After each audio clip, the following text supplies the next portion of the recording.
like me. I grew up, my mom was always on a diet. Always. I mean, and it was a crazy diet. Dude, and there were these diets that just like, they caught on. Yes. You know what I mean? There was like I remember what was it, the eggs? Yeah, the boiled eggs and grapefruit. Grapefruit, they called it the chemical diet. Yes, and remember, my mother would have pots and pots of that cabbage soup Yeah, diet. that nasty cabbage soup diet. Yes, Where they're like, you can have all you want of this nasty cabbage soup.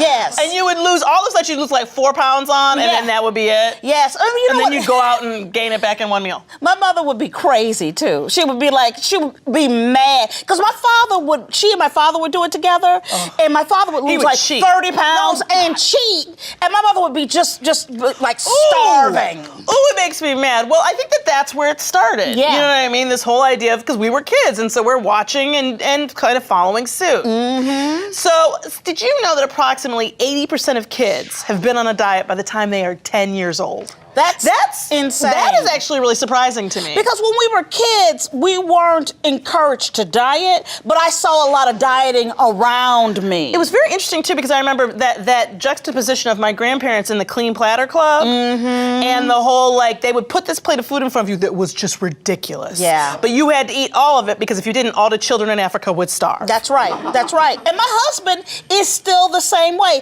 It is wasteful to leave food on his plate.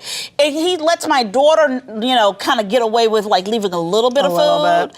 But yeah, for him, it's just like, that's just unforgivable. Exactly. So we polled our Frangelistas about whether they thought it was okay to put their kids on a diet. 76% said yes. 24% said no. That surprised me too. That's very surprising. I think that though, when watching Abby, your daughter, in my age range, in our age range, I feel like the messaging was say no to drugs. Yeah. And give a hoot, don't pollute. Right. Yeah. And stranger danger. Stranger danger. Those were our things. But her generation, they focus on fat, and they call it fat. Yeah, and healthy eating, So we also hit the streets to ask Frangelistas if their parents ever put them on a diet. Take a look. My parents never put me on a diet, nor did they tell me what to eat, other than eat what's on the table or you don't eat at all. Not my father. My mother, however, dropped my sister and I off every few days at something called Gloria Marshall Figure Salon. But what she didn't know is that my sister and I, after we had these mandatory workouts because she thought we were too chubby, would go next door to the 7-Eleven and split a roll of cookie dough. I love it. Hi, Mom. Well, we read about a new study on Today.com that says parents who urge their kids to diet leads to them being overweight and having eating disorders. Even worse, the study said that those kids pass on those habits to their kids. So let's bring in our nutritionist, our guest nutritionist, Dr. Sanda Moldovan. Welcome, Dr. Moldovan. Thank you for being here. Welcome. Thank you. So, doctor, what is the effect of parents putting their kids on diets so early? What happens? So I have a patient of mine who's 16 years old and came in with her mother, and she's been on a diet now for a couple of years. And this poor girl, she barely made eye contact. She was clearly depressed, and she was very self-conscious. And her oral health was suffering, because when you're depressed and you're not brushing your teeth, you had bad breath, bleeding gums, gum disease.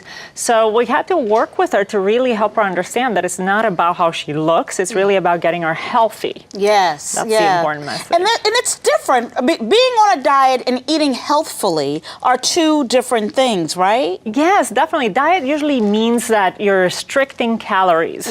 So all of a sudden, the food that you're eating doesn't taste good. Yeah. And Right. who wants that? We want to feel good. Don't. Yeah. Yeah. I don't, Dr. Sanda, not at all.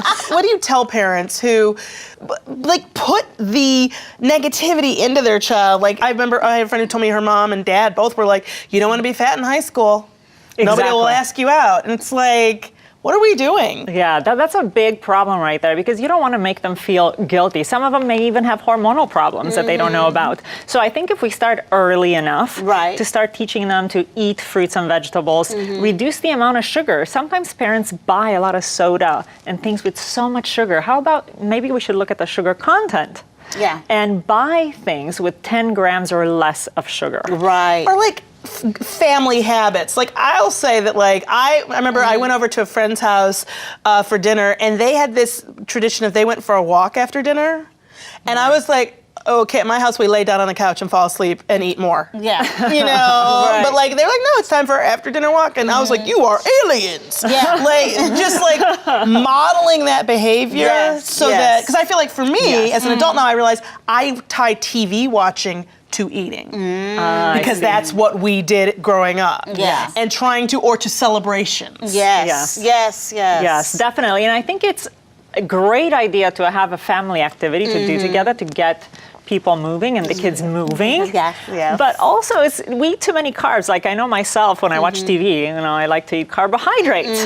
But if we try to turn that around and eat maybe something that's healthier, like chocolate-covered strawberries, those Right. are actually You lost me okay. at chocolate cover. Yeah. So let's pick things with less carbohydrates, less sugar, because we know that people that don't exercise as much, for example, but they eat less sugar, they don't gain weight.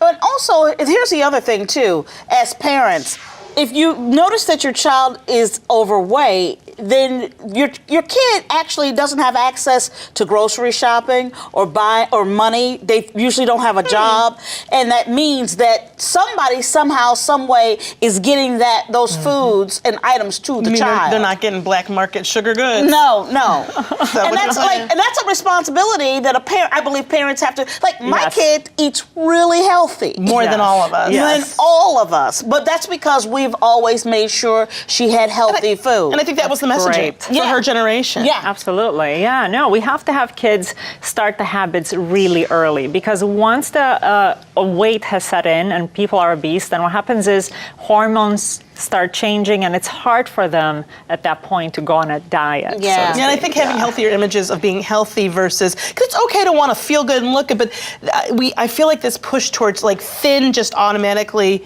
equals healthy that's not true, is it? It is not true at all. And actually, people that are anorexic or bulimic have the most nutritional deficiencies. And they end up with chronic diseases just as well. Yeah. And these diseases don't set in usually as children, although even the rate of cancer nowadays in kids has grown so much. And usually that's also due to diet. But we have to have them start healthy habits as early as possible. And would you say maybe the first tip is do it yourself? Yes. Do it yourself, exactly. Be the change you want to see. Look, who's the man in the mirror? I'm introducing me to me. Yes. Well, thank you so much for so being much here, for Doctor. calling. Thank you. Me Time with Frangela.